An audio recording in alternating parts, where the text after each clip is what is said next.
Students हम बात कर रहे थे हम ट्रिग्नोमेट्रिक इक्वेशन जो है किस तरह से उसको सोल्व कर सकते हैं। तो हमने देखा कि हम क्वाड्रेटिक इक्वेशन भी लगा सकते हैं, फैक्टराइजेशन भी लगाते हैं और मिड टर्म ब्रेक वगैरह भी यूज़ कर सकते हैं। ठीक है, वो सारा मैंने बताया और किस तरह से हर चीज़ मैंने बताई। ठीक है, अब हमारे पास कुछ मैंने क्वेश्चन जो लिए ना एग्जाम्पल के तौर पर, वो हमारे पास कुछ ऐसे हैं कि इसने कहा है कि हमारे पास जो है ना साइन थीटा प्लस हमारे पास इसकी जो ये वाली एग्जाम्पल जो मैंने ली है, या मैं कह रहा 1। अब ये देखिए आप लोग कहीं समझें कि हमारे पास जो है ना साइन थीटा स्क्वायर प्लस आपके पास होता है cos theta square equal to 1। आप समझे कि यही वाली चीज़ है, बस रूट कर लें, आप समझे कि 1 का रूट कर लें और इसका रूट कर लें, तो ऐसा नहीं हो सकता। ठीक है ना, ऐसा नहीं हो सकता, क्योंकि आप दोनों तरफ रूट करेंगे, इसका रूट करेंगे तो आपके पास इसके स्क्वायर ख़त्म नहीं होंगी, अलग ही इसके ऊपर रूट रहेगा। ठीक है, तो ये आपके पास जो चीज़ लिखी हुई है, तो इसके पास ये जो चीज़ है ना, ये आप कोई भी इसके अंदर जो भी थीटा होगा फॉर बिलोंग्स टू आर, आप कोई भी रियल नंबर पुट कर सकते हो। ठीक है, मगर इसके अंदर कोई स्पेसिफिक एंगल होगा ऐसा, वही पुट करोगे तो आपके पास वैल्यू 1 आएगी, किसी और एंगल के लिए नहीं आएगी। हाँ, अगर कोई एक एंगल आ जाता है तो फिर उसके अंदर 2 पाई जो होता है, यानी एक चक्कर कंप्लीट करवाए, वो तो फिर अलग चीज़ है। ठीक है ना, इसके अंदर क्या होगा, आप ये पूरा आपके पास 360 के अंदर से 1 से लेके 360 में से कोई भी एंगल पुट कर सकते हो, 0.100 कुछ भी। ठीक है, और इसके अंदर जो होगा कोई स्पेसिफिक एंगल होगा, लाइक सपोज आपके पास ये वाला कोई एंगल आ गया 30 डिग्री का आ गया, ठीक है, या कोई भी एंगल आ गया, तो आप वही पुट करोगे। और क्या कहते हैं, या उसका यानी पीरियड यानी 2 पाई उसके अंदर ऐड हो जाता है। ठीक है, यानी आपके पास ऐसा नहीं हो सकता कि आप 40 पुट कर लो जब भी 1 आएगा, इसमें ऐसा हो सकता है। ये आपके पास क्यों, क्योंकि आपके पास एक ट्रिग्नोमेट्रिक आइडेंटिटी है। हमारे पास जो आइडेंटिटी होती है वो हर वैल्यूज के लिए सेटिस्फाई होती है, ये नहीं होगी। ठीक है, तो ये चीज़ मैं समझा रहा था। ठीक है, अब इसको हम देखिए किस तरह से सोल्व करेंगे। अब इसको हमारे पे कुछ जो इस तरह के क्वेश्चन जो होते हैं ना, उस पर हम क्या करते हैं कि हम स्क्वायर लेते हैं। ठीक है, बोथ साइड पर।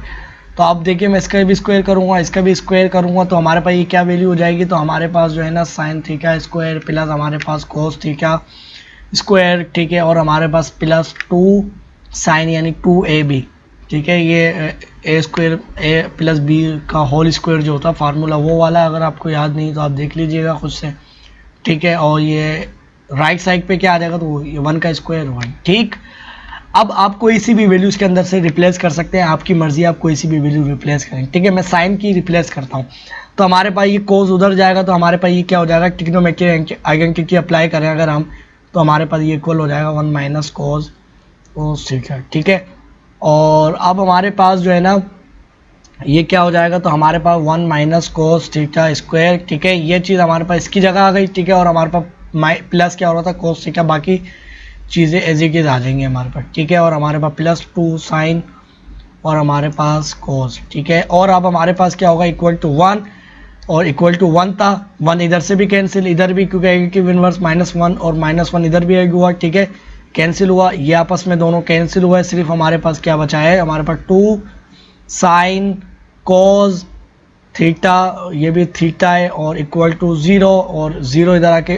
2 इससे, ये 2 इधर भी डिवाइड होगा और इधर भी, तो हमारे पास ये कैंसिल, तो हमारे पास सिर्फ आया साइन, और हमारे पास जो है ना साइन थीटा और हमारे पास मल्टीप्लाई हो रहा है कोस थीटा, ये दोनों ही फैक्टर के तौर पे आए हुए हैं। तो अब हमारे पास जो है ना एक वैल्यू दोनों में से क्या होगी, 0 होगी, या तो हमारे पास जो है ना साइन थीटा इक्वल टू 0, या हमारे पास जो है ना और कोस थीटा इक्वल टू 0। ठीक है, ये दोनों हमारे पास इसकी वो आ गई हैं। अभी हमारे पास कब होती है, तो ये हमारे पास एक होती है 90 डिग्री के ऊपर, 0 डिग्री के ऊपर होती है।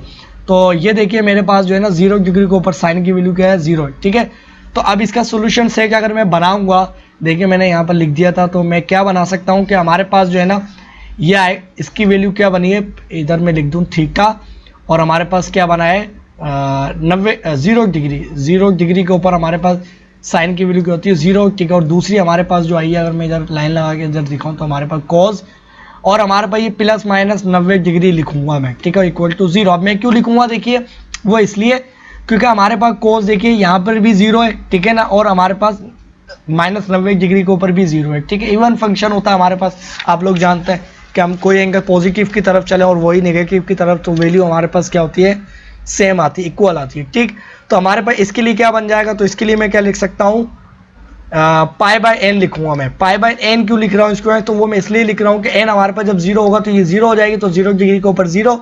एन जब 1 होगा, ये -1 होगा, तो हमारे पास क्या होगा कि +1 होगा, तो हमारे पास ये 180 हो जाएगा। जाहिर है पाई से मल्टीप्लाई होगा 1, तो हमारे पास इधर पहुंचेंगे किधर, साइन हमारे पास ये वाली वैल्यू है तो 0 है, या इधर से घूम कर आए तो 0 है, ठीक है।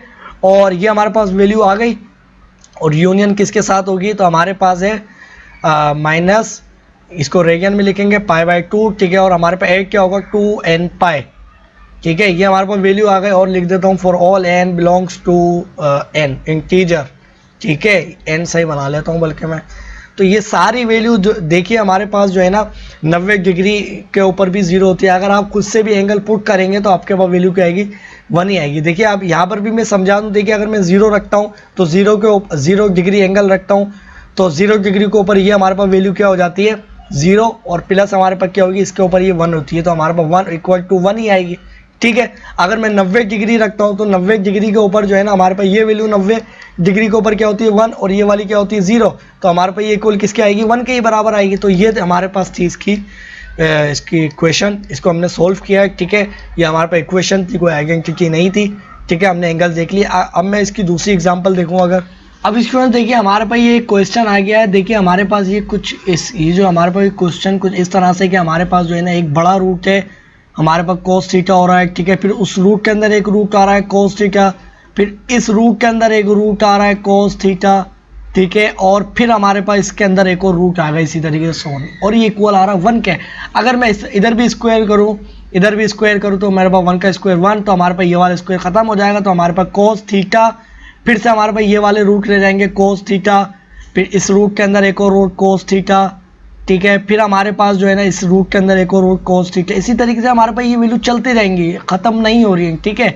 ये कहाँ ख़त्म होगी हमें नहीं मालूम, मगर हमें एक बात मालूम हो गई है कि ये 1 के बराबर है। अब 1 के बराबर है तो इसका मतलब है हमारे पास ऐसा कब होता है कि 1 × 1, ये हमारे पास 2 फैक्टर बन गए हैं। हमारे पास एक, अगर मैं इसको कह लूँ एक फैक्टर ये और एक फैक्टर ये है, तो हमारे पास ये दोनों क्या होंगे 1 के ही बराबर होंगे। वो क्यों होंगे, क्योंकि देखिए हमारे पास जो है ना 1 × 1 है, ठीक है। तो हमारे पास क्या होता है 1 के ही बराबर होता है, तो इसका मतलब है ये भी इनमें से एक 1 है और ये भी 1 होगा। कोई ऐसा तो नहीं है ना कि हमारे पास ये वैल्यू कुछ अलग हो, ठीक है। तो इसका मतलब है ये हमारे पास 1 के बराबर है। ये हमारे पास जो है ना cos थीटा हमारे पास किसके बराबर है 1 के बराबर है। हमारे पास ये भी 1 के बराबर होगी, या तो ये 1 के बराबर होगी, इनमें से 0 कोई नहीं है, ठीक है ना। हम या तो कह ही नहीं सकते, अगर ये एक 2 है और एक 1 है तो हमारे पास ये 2 होती, ठीक है ना, मगर इधर तो हमारे पास ये 1 है, तो इसका मतलब है कि ये भी 1 के बराबर होगी पूरी वैल्यू, और ये वाली भी, ठीक है। तो cos थीटा 1 के बराबर कब होता है हमारे पास, तो ये बराबर होता है हमारे पास 1 के बराबर 0 डिग्री के ऊपर। तो अब हमें मालूम हो गया कि हमारे पास जो है ना cos थीटा जो है ना ये एंगल जो है इसके अंदर क्या है, ये 0 डिग्री के ऊपर क्या देता है 1 वैल्यू देता है। तो ये हमारे पास क्या है 0 डिग्री है, ठीक है।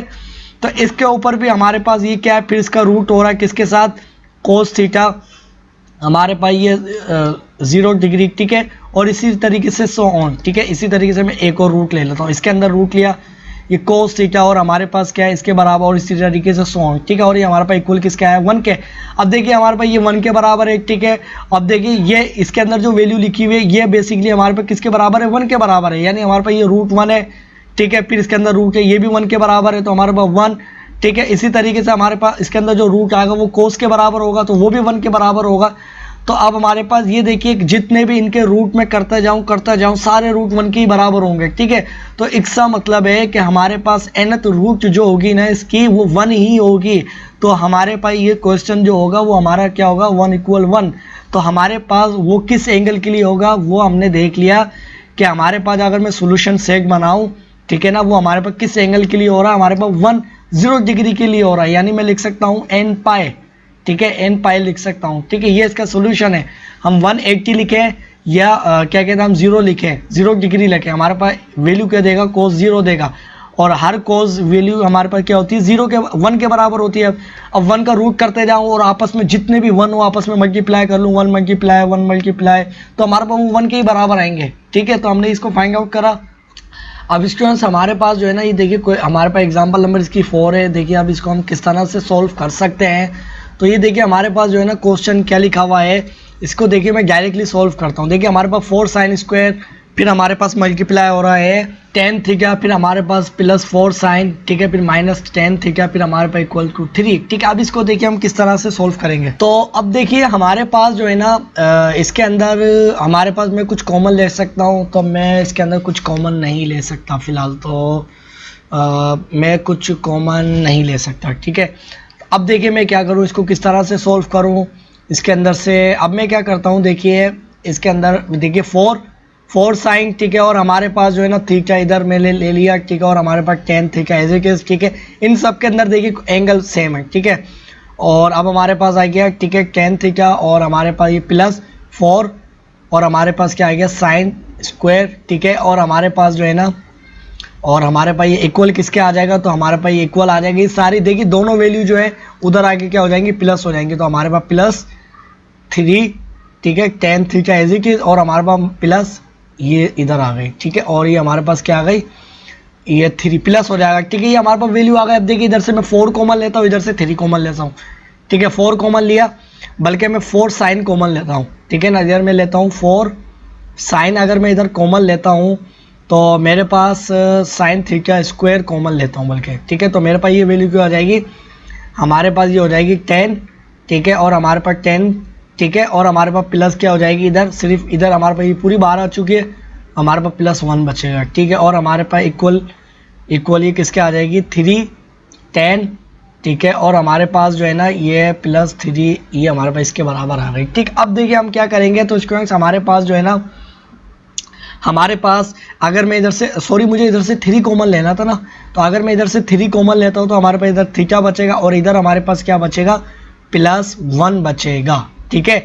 अब ये देखिए हमारे पास फैक्टर बन चुके हैं, ये 1 ये 2 आपस में मल्टीप्लाई हो रहे हैं, और ये आपस में मल्टीप्लाई हो रहे हैं। तो देखिए हमारे पास ये चीज़ और ये चीज़ सेम है, ठीक है ना, यानी हमारे पास ये चीज़ और ये चीज़ सेम है। अगर मैं डिवाइड करवा लूँ टेन थीटा प्लस 1, ठीक है, और इधर भी प्लस 10 थीटा लिखूँ पहले, और प्लस 1, और ये आपस में कैंसिल, ये कैंसिल, क्या बचेगा 1 बचेगा सिर्फ, ठीक है। तो हमारे पास क्या बचा 4 साइन थीटा और स्क्वायर, ठीक है, और हमारे पास इधर 1 बचा है, ठीक है, मल्टीप्लाई हो रहा था 1 मल्टीप्लाई हो गया, हमारे पास क्या आ जाएगा, सिर्फ ये आ जाएगा, और इधर क्या बचा है 3, ठीक है, और हमारे पास जो है ना 4 इधर आ जाएगा, ठीक है, हमारे पास जो है ना 4 किधर आ जाएगा, यहाँ आ जाएगा। तो अब हमारे पास, बल्कि इसको मैं सही करके लिख लेता हूँ, इधर 3 बचा इधर, ठीक है, और अब 4 जो इधर भी मैं डिवाइड करवाता हूँ तो इधर भी डिवाइड करवाना पड़ेगा, ये कैंसिल हुआ, तो हमारे पास क्या हो जाएगा साइन थीटा स्क्वायर, ठीक है, और हमारे पास ये इक्वल किसका आया 3, और हमारे पास ओवर 4, ठीक है, रूट इधर भी होगा इधर भी रूट होगा, ये कैंसिल आउट। तो हमारे पास जो है ना साइन की वैल्यू क्या आ गई, इसको हमारे पास साइन थीटा की वैल्यू जो आई है 3 का अंडर रूट, ठीक है, और डिवाइड बाय 2, ठीक है। अब ये हमारे पास किस एंगल के लिए आती है, तो इसको हमारे पास जो है ना ये आती है एंगल हमारे पास 60 डिग्री के लिए, ठीक है। एंगल हमारे पास कौन से एंगल के लिए आती है, एंगल 60 डिग्री के लिए। आप इसका इन्वर्स लेके चेक भी कर सकते हैं, ठीक है ना, आप इन्वर्स लेंगे, ठीक है ना, इधर मैं लिख नहीं रहा हूँ, डायरेक्ट इन्वर्स कैसे लेंगे आप, तो आप क्या करेंगे 3 का आपने क्या करा रूट करेंगे, ठीक है, फिर डिवाइड किससे करवाएंगे 2 से, ठीक है, और फिर ये आप आए सेकेंड इन्वर्स में आए और आप क्या लेंगे साइन का, तो ये देखिए आपके पास एंगल 45 और एंगल 60 डिग्री, ठीक है। तो मैं इधर क्या लिख सकता हूँ आपके भाई किसके बराबर है, एंगल 60 डिग्री, या ये हमारे पास π/3 के बराबर है, ठीक है, और आपके पास ये आ गया 3, और आपके पास जो थीटा है वो किसके बराबर है 60 डिग्री लिख लो, या आप पाई 180 डिग्री हो गया, पाई का मतलब, और डिवाइड 3 तो इसका मतलब क्या हो गया 60, ठीक है। अब ये आपके पास आ गया। अब सोल्यूशन सेट क्या बनेगा, सोल्यूशन सेट जो बनेगा आपके पास वो क्या बनेगा, आपके पास जो है ना π/3, ठीक है, और इसके अंदर से जो होगा 2n पाई, इसके अंदर क्या होगा 8 होगा, ठीक है। और अब आपके पास जो है ना देखिए 60 डिग्री अगर आपके पास यहाँ पर बनता है, लेट सपोज यहाँ पर बनता है, तो मैंने क्या कहा था कि आप देख उसी जहाँ पर ये पॉजिटिव होगा उसी क्वाड्रेंट में 60 डिग्री का एंगल बनाएंगे, मगर बेस किसको रखेंगे एक्स एक्सिस को, ठीक है। ये तो अब ये देखिए इधर नहीं बना सकते, इधर नेगेटिव होता है, इधर भी नेगेटिव होता है, यहाँ तो यहाँ बनाऊंगा तो मेरे पास यहाँ बनेगा, ये 60 डिग्री एंगल बना है, यहाँ पर इधर पॉजिटिव होता है, बेस मैंने इसको बनाया, ये ट्रायंगल बनी, ठीक है। तो ये देखिए बेस इसको बनाऊंगा तो ऑब्वियस सी बात है, फिर ये वाला जो एंगल होगा वो क्या बनेगा 60 डिग्री का बनेगा, ठीक है, ये वाला लेंगे। अगर मैं बेस अगर इसको बनाता हूँ, ठीक है ना, तो फिर हमारे पास ये वाला जो एंगल होगा ना, ये वाला एंगल, हमारे पास ये तो परपेंडिकुलर आ गया, ठीक है। और फिर ये वाला एंगल जो है ना, ये 60 डिग्री का कहाँ बनेगा, 60 डिग्री की तो आपके पास ये यहीं बनेगा, बेस इसको बना के हमने बनाया, ठीक है। तो आपके भाई ट्रायंगल बननी है तो यहाँ 60 डिग्री का बनेगा। तो इसका क्या मतलब हुआ कि 180 जो पूरा एंगल होगा उसके अंदर से हम ये 60 डिग्री माइनस करवा लेंगे, तो हमारे पास ये 180 होता है, तो 120 डिग्री का एंगल होता है, ठीक है। 120 डिग्री का एंगल होता है, तो आप कैसे निकालेंगे, पाई के अंदर से माइनस करवाएंगे पाई/3, ठीक है, यानी 60 डिग्री। तो आपके पास 3 इधर भी लेना पड़ेगा, 3 इधर भी, तो आपके पास क्या हो जाएगा 2, और आपके पास क्या हो जाएगा 3, ठीक है। इसका क्या मतलब हुआ कि 180 को आपने 3 पे डिवाइड किया, 60 और मल्टीप्लाई 2, तो 120 डिग्री जो मैंने बात कही थी वही, ठीक है। और आपके पास क्या आ जाएगा 2π3, और आपके पास प्लस 2π3, और आपके पास 2n π, ये आपके पास आएगा। और लिख दूंगा इधर for all n belongs to, for all n belongs to integer, ठीक है। तो ये इसका सोल्यूशन सही था, हमने इसको फाइंड आउट कर लिया। आई होप के स्टूडेंट्स आपको बात थोड़ा समझ में आ गई होगी। अब हम मिलते हैं आपसे नेक्स्ट सीनियर क्लासेस में।